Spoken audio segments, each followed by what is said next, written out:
বলি, রাগ করিয়েন না। শেখ আহমদুল্লাহ হুজুরের নাম শুনেছেন? শুনেছেন? আস-সুন্নাহ ফাউন্ডেশনের চেয়ারম্যান। উনি বলেছেন আল্লাহ রাসূল 40 বছর বয়সে নবী হয়েছেন, এর আগে তিনি নবী ছিলেন না।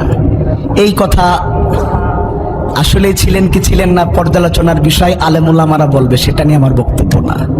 এখন মুহতারাম গিয়াসউদ্দিন তাহেরি হুজুর বলছেন এটা আমরা মানি না, ওনাকে 48 ঘন্টার মধ্যে এই কথা এক্সপান্স করতে হবে, নতুবা আমরা আন্দোলন দিব।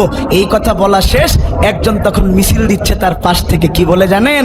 আহমদুল্লাহর 2 গালে জুতা মারো তালে তালে।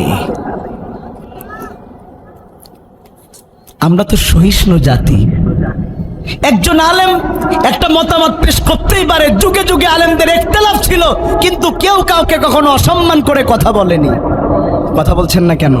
অসম্মান করে কোনো কথা বলেনি।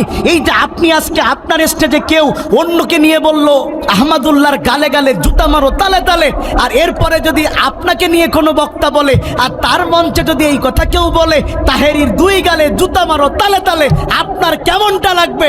আপনার ঠিক যেমনটা খারাপ লাগবে অন্য জনেরও তো ঠিক একই খারাপ লাগবে।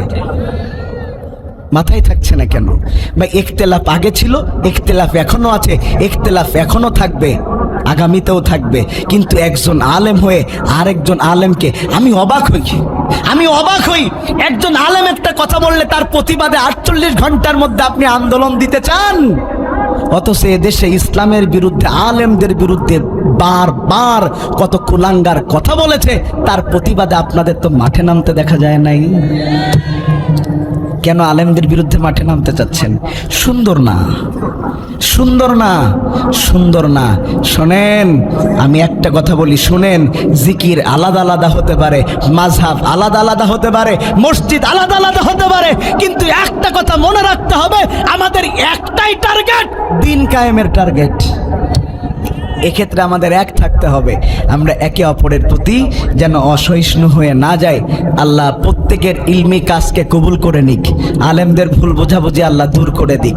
আমরা এখন আলোচনার মধ্যে ঢুকে যাচ্ছি, পরীক্ষার পদ্ধতি।